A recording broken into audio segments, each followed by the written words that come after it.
Accessing archives. Login accepted. Holographic imaging activated. Engaged. Welcome to Trail Zen mountain biking, where we are prepared for anything. This channel is dedicated to the pursuit of fun on mountain bikes, while disconnecting from the matrix and jacking into nature at full send. In case you were wondering why the hell Dick and PopTart kept going on about their previous trip during the Harper's Ferry trilogy, this is it.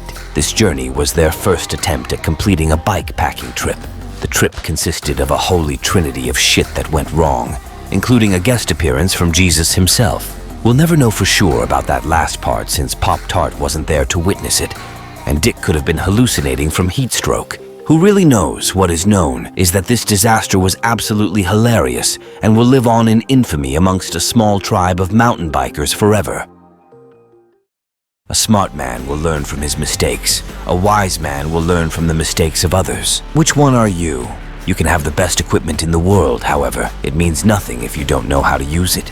Also, remember to fully research your route. Knowing the geographical layout of the area could save your life. Let's check in with Dick as he prepares for his first ever bikepacking trip. So I'm out here at Mount Vista Park. Pretty much have the whole park to myself, which is pretty sweet. And I have a bike packing trip coming up here in about a month. So I got myself a new tent, a sleeping bag, and a pillow. So I'm going to see just how complicated it is to set this stuff up. Got myself a nice little mock camping area here. Look, I even have a rock. Got my inflatable pillow. Got my sleeping bag. As you can see, it's brand spanking new. So here is the tent. Lost to nature. Definitely see it's brand new. I still got the damn tag on it. It's never even been opened. So we're gonna see what kind of shapes the sucker's in. It's not my first rodeo setting up a tent. We'll see how we do just on the fly. Now I went with this tent because of one main reason, that I don't actually have to stake it down. You do have to stake down the rainfly, but you don't have to stake down the tent itself. It's a freestanding tent, so if you're on rock or something, you don't have to worry about finding something soft to stick it on. It is a little windy here today. One of the other main reasons that I got it was for weight. As you can see, it folds down pretty compact. It only weighs a few pounds, so lightweight, very small, compact. Now some people said in the reviews that these do not fit the grommet. Basically the pole will go through the grommet, but I don't see that as an issue here. And even if it does, if you have one that does do that, you can always just put a thicker washer on here to make sure. I mean, it's kind of crappy that you'd have to do that with a brand new tent, but not a deal breaker to me. And of course I'm already popping out already. Let's try that again. You stay.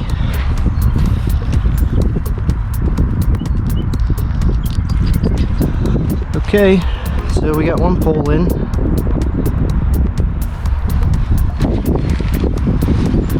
These just snap in. I mean, this tent is pretty simple from what I can see already to set up.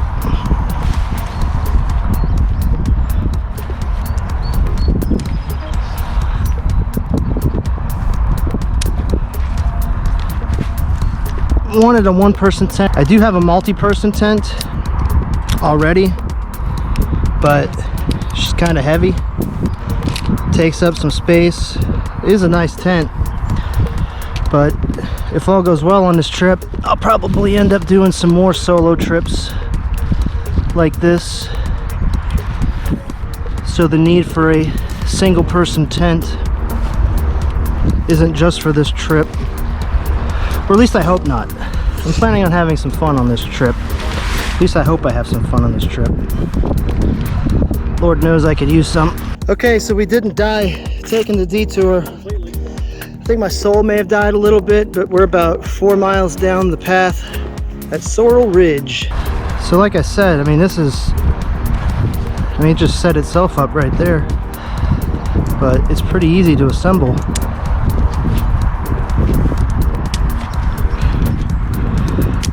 So, like I said, she's a freestanding tent.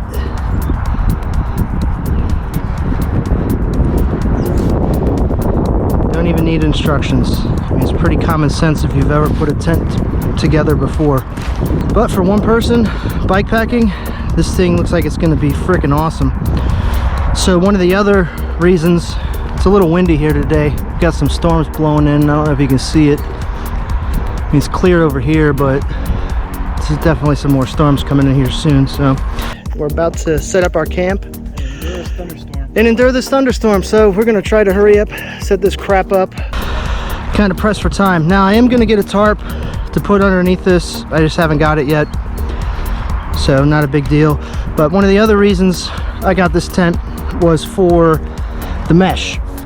So that's cool. It'll keep the bugs out, and if it's really hot, humid, and nasty out, I don't have to put the rain fly on for insulation.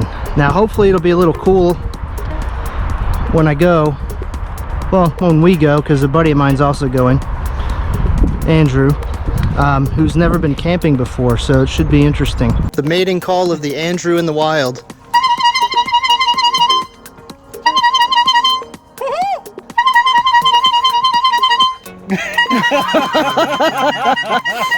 Oh dear God. So you don't have to use the rain fly, which is nice. So you can keep the breeze going through nice and easy, keep it nice and ventilated.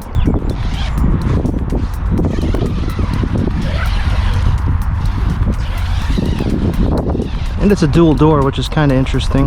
I don't know why you would need two doors on such a small tent, but like I said, you can just slap that in there, turn her on, and you've got yourself a nice little camping lantern. And if you don't want to draw too much attention to yourself,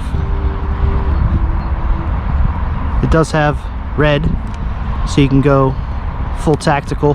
But I love this lantern. I use it for a lot of stuff, plus it floats, so if you ever drop it in the water, you don't really have to worry about getting it back, or you don't have to worry about it sinking. So here's the rain fly. I'm assuming this is probably going to be self-explanatory as well. Ah, the breeze is working for me. There we go. Like I thought, pretty self-explanatory. All you need is a picture of it. So these latch in. Obviously you can tighten them down here with this.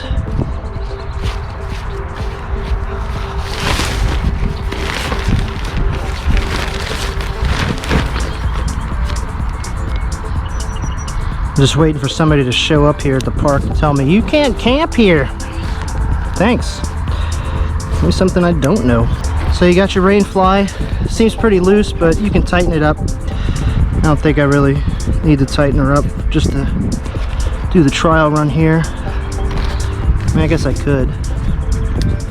So you got these that you can tie down, anchor with some tie downs. You got some vent here, which is nice. Hopefully keep the condensation out.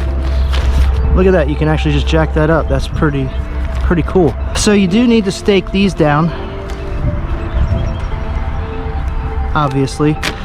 But one of the things I really liked about this tent was this cool feature here.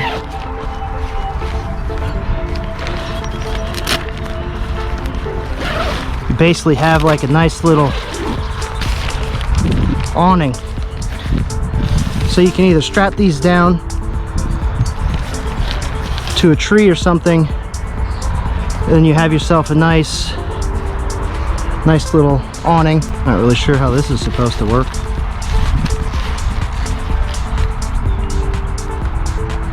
I figured there'd be like a tab or something, but I guess you use this. I guess so you can adjust it how much you want it to hang down, I guess, but there's only like 2 or 3 inches, so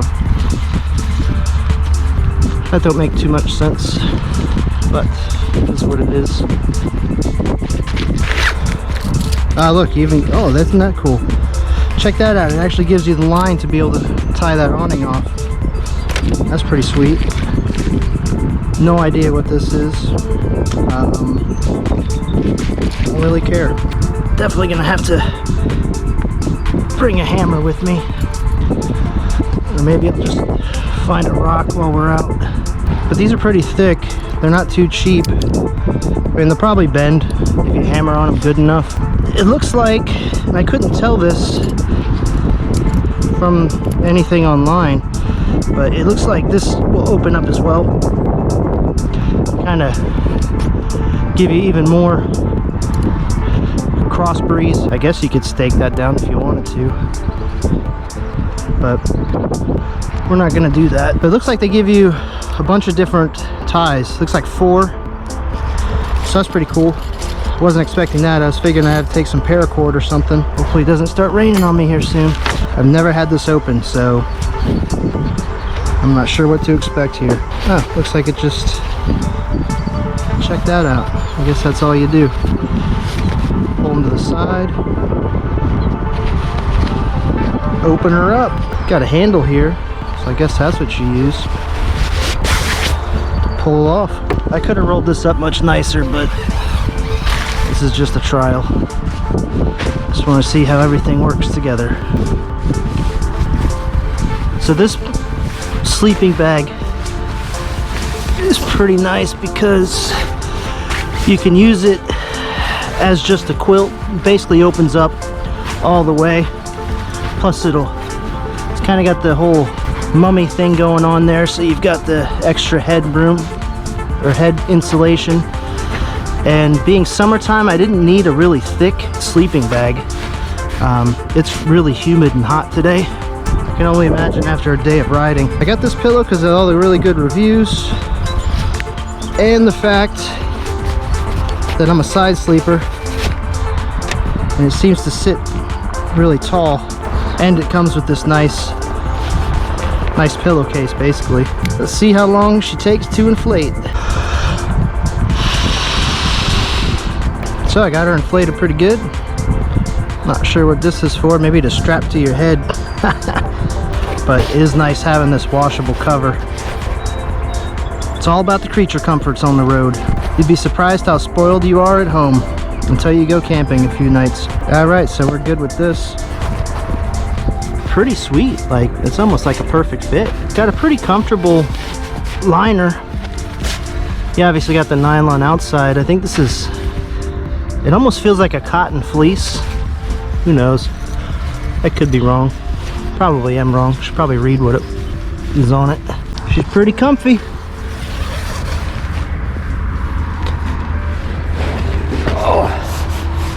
Oh yeah. Oh yeah. This is nice. Now I am thinking about getting a pad, but I'm not sure yet. I mean, I probably definitely will, but for just like a quick setup, that was pretty easy. I mean, obviously I could stake her down a little bit more. Andrew's still working on his. He should have went with me on the trial runs. You know, at first I thought the tarp was a little too big, but it's actually the perfect size. Enough room for the rain fly on both sides and a little bit of space on the ends. Keep the wet dew and whatnot out. Okay, we got the rain fly on. In my last video, I was talking about why I didn't know why there would be 2 doors. Well, now I fully understand, and I'll get to that in just a second. Okay, that's the open side. I can also lift this up into an awning if I want to tie it up to the tree, or if I get some sticks, I can stick them on the ground. This other side's pretty cool because you can stake down either side. Just roll this side up. So basically you can have half that open so you have a nice view, or maybe like a cross breeze. I like versatility. I think it's a pretty versatile, cool little tent. Last time I was out here, I already tested the sleeping bag and the pillow. Only thing I need to test this time is my inflatable mattress. This is pretty nice because it has a foot pump incorporated into it, and we'll see how well that works. I guess this is the side with the foot pump. You can see the foot pump here. Oh wow, I can hear it already. I'm not really sure how this works, so you're gonna learn with me. If she wants to close, we go. And we'll go ahead and close this vent here. I mean, there's no valve on this, so yeah, that's gonna have to definitely be closed. Oh, there's the valve. Check that out. So it does have a valve. Weird. But let's see how she goes. We're gonna do it by hand.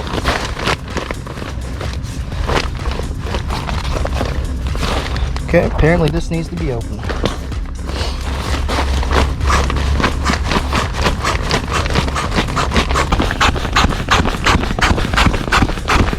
Okay, she's pumping up.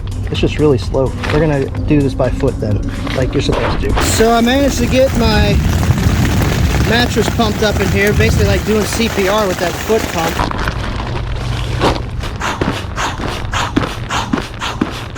This is much better by foot. Feels kind of full, but I'd like to see if I can get a little bit more in here. It feels pretty solid.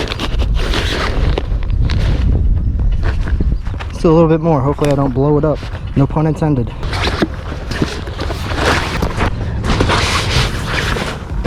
It fits pretty snug inside here. I don't have a whole lot of room in this tent. Not much room for anything else. This isn't terrible at all. Got a nice view. Got a nice cross breeze going through both sides. As you can see, you got a little bit of storage here to keep stuff underneath your rain fly and on the tarp out of the elements. I'm about to see how waterproof this tent really is. Not the greatest, but it does work. Same with this side over here. Got space for my shoes and some other stuff. Actually, there's more room over here, so I'll probably end up putting the bag on this side. But this is comfortable enough. I don't even think I need the pillow to go with me now. Feels pretty good just as it is. I think I'm gonna take a nap and pack her up and get the hell out of here. It actually does a pretty good job of cradling you. I mean, I just took like a nice little 10-minute nap and it was fairly comfortable. Pretty much just enough room for you, and that's about it. Wow, let's see how horrible this is to deflate. There's your 1, 2, shabam. There's a lot of air in there. Oh, look at that. You can snap these together and holy crap, easier. Look at that, Batman.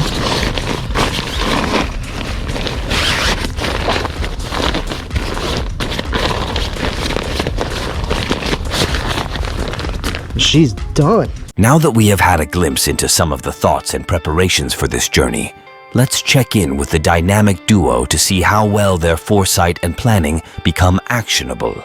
All right, Andrew, what the hell kind of trouble are we starting today? About all of it. So far we haven't made it. So far we've only knocked these off of the racks. Oh, I don't know. We haven't past the bench yet. Yeah, we're still at the very beginning, the bench. We've had some equipment malfunctions, but we're still working out the bugs. My bike is no longer stuck in the bench, so we're going in the right direction. Yeah, you're good with that. You're not stuck in the bench anymore. So we'll see what happens the rest of the way. We've only got, what, 60 miles? No, 50 miles to go? 40? Something like that, yeah. Yeah, should be entertaining. I can't wait. In this epic bike packing journey, join our two daring and possibly on the spectrum friends Dick and PopTart as they take on one challenge after another in the face of extreme conditions. Their adventure is filled with unexpected twists and the power of perseverance and human spirit. A mile in, and things are not looking very good. Challenge 1, the unforgiving heat. With temperatures soaring to over 100 degrees, Dick and PopTart embark on a grueling 29-mile ride, battling the relentless sun and humidity. At this point, I'd be happy if we even made it to Pawpaw. Because this shit is just all over the place, dude. We're going to have to invest in some panning or something. Yes, sir. And also go on a day that's not like 1,000 degrees. I would have got more footage earlier, but the GoPro wasn't having any of it in the heat. And neither was I. I didn't have the patience for it. We somehow made it this far.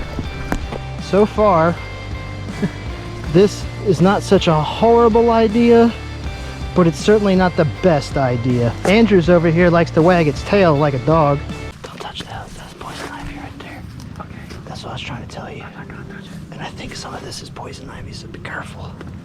What's new? The bikes are holding up, but the racks are sketchy at best. And the riders are not. But that sun was so intense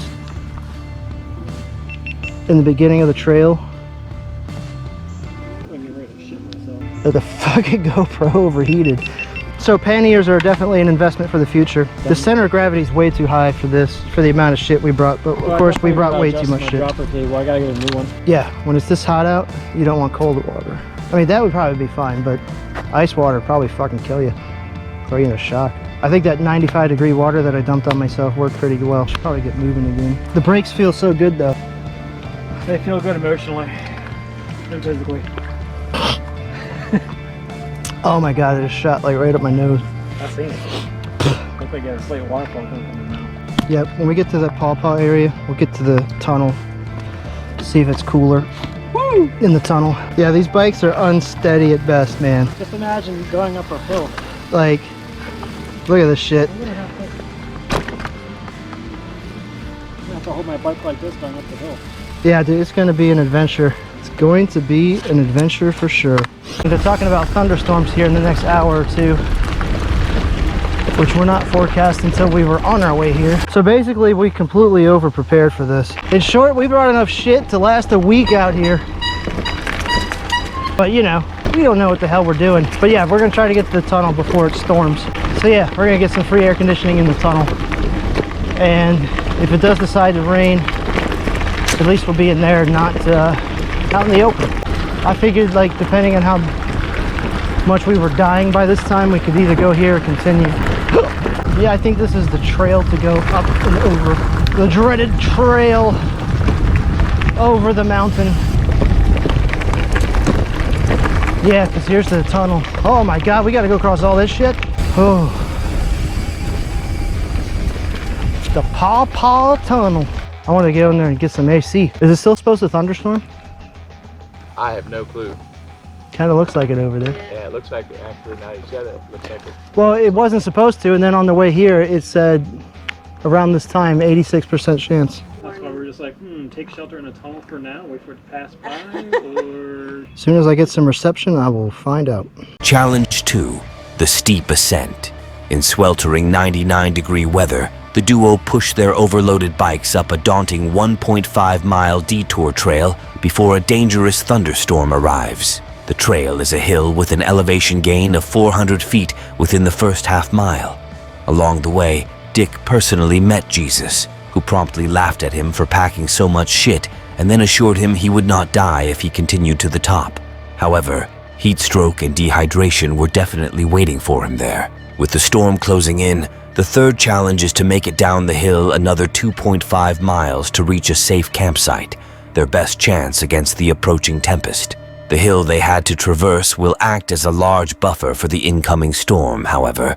The duo must set up their campsite within minutes before the storm arrives. Okay, we're praying to the anti-rain gods that we can get over this hill and hopefully to at least Sorrel Ridge campsite. But we gotta take a detour, and from what I've heard, it sucks. It's definitely gonna suck.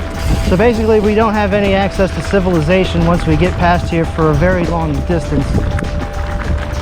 But I think we only got 6 miles to Sorrel Ridge, so it's not too bad. We'll see how bad this trail is. Yeah, this is gonna be a complete fucking nightmare. Dude, my front end just washes out as I'm trying to push it. Oh, fuck. Whew.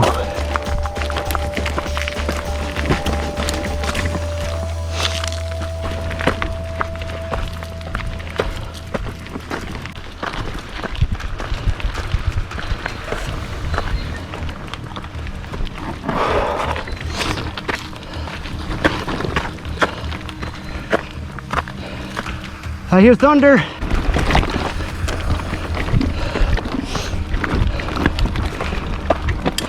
Yeah, I need to take a break.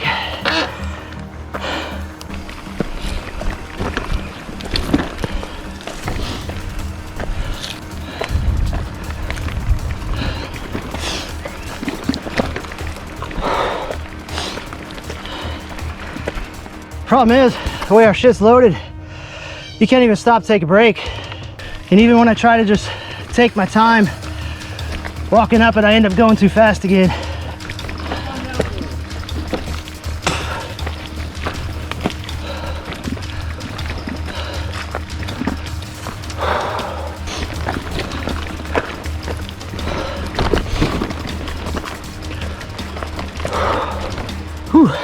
too hot for this. So this could be Andrew's and I's last video, unless the lightning destroys the phone. Got tents set up. Andrew's still working on his. He should have went with me on the trial runs, but we're gonna have to wait for food, which really sucks balls. I think it's about to pour. You can't see how dark it is up there, but it's pretty nasty, and here comes the rain. I'm out of here for a few minutes. Challenge 4, surviving the storm. With close lightning strikes and over 60 miles per hour winds, Dick and PopTart huddle in their tents, hearing the chaos outside, but unable to see any of it. So, about to see how waterproof this tent really is, because we finally got them set up just in time for the storm to get here. So I'm gonna blow up my pillow. I don't have a whole lot of room in this tent, but I'm gonna blow up my pillow and try to take a nap later. You know, the messed up part is we were concerned about thunderstorms looking at the forecast a few weeks ago, and then it turned into concern about the heat, because the heat is so freaking hot. And lo and behold, we got both. Good times. So I managed to get my mattress pumped up in here, basically like doing CPR with that foot pump, but it does seem to repel the water pretty good. Got my pillow pumped up. Yep. Sorry, I'd get some better footage here, but this is some extreme circumstances.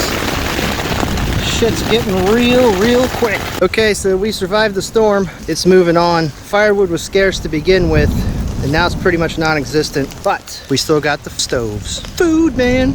It's time for some food, man. All right, dinner is about to be served. Super excited.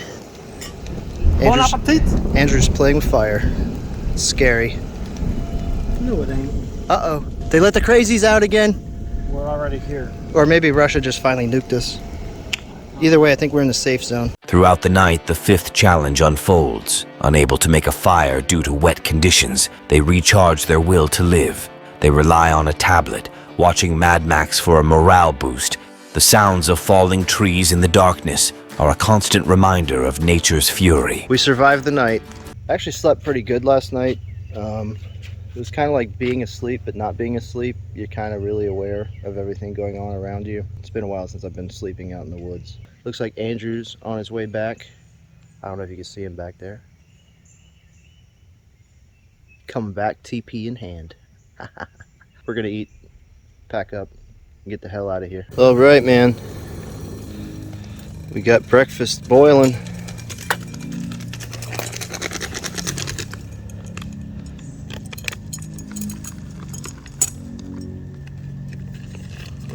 Don't spill the boiling water on yourself. Oh, got a problem here. Oh my goodness, these seal so well you can do it one-handed.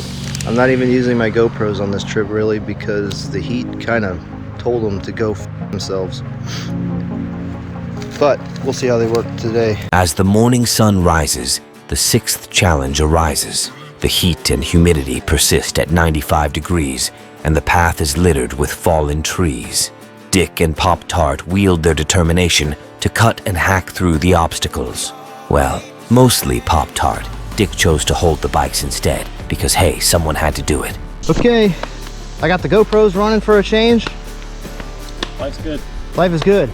We got the campsite all cleaned up, and we are ready to get the hell up out of here.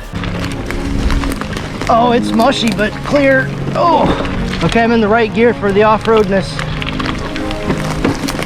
Dude, that thing just folded over. Oh my goodness. That's a big one.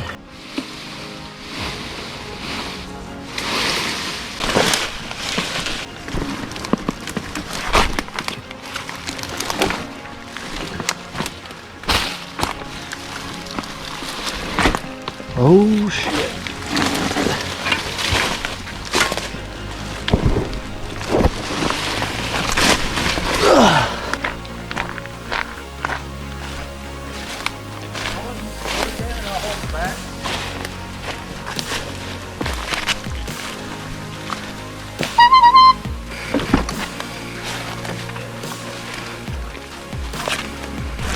Whoa.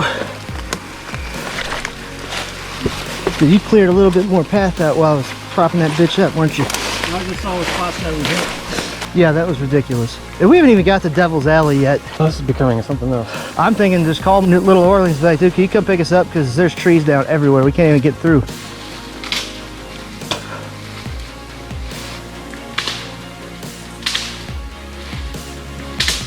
There's some kind of pumping station here. There's a site here. I couldn't even see it. No, I mean like the tall, like the skinnier one, so we can just kind of roll over the mess. Good job, Andrew. Good job. I am the tree clear. I'm the bike holder. You really are. I'm good at that.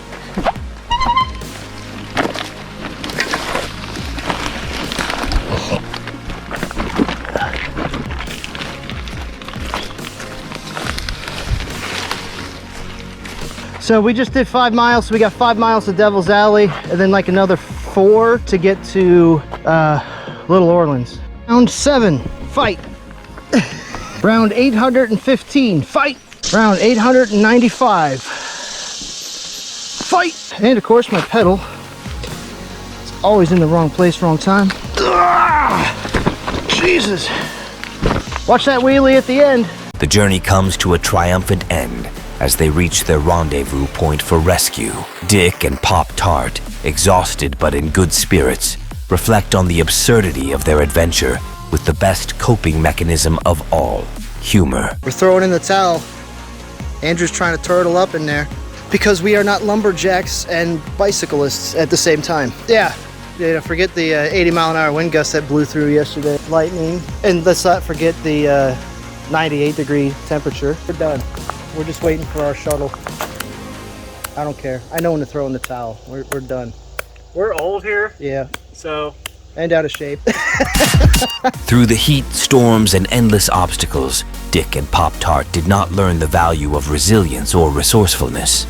They already learned that crap years ago, and if you haven't yet, well, you've got a rough life ahead of you. They did, however, reaffirm their enduring power of humor in the face of adversity. Go get this dick! Andrew's exploring.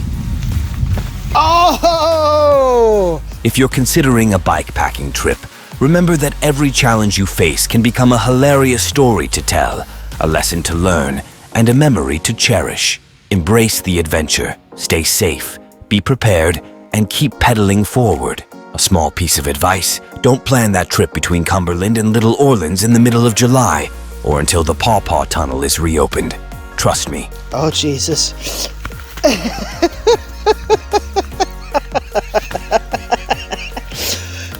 What did you say like 2 minutes ago? I don't need to take a river bath. Oh, shit. Thank you for watching. If you were mildly amused, be sure to like the video and subscribe to the channel, or let us know what you think of this video below. Data transfer complete.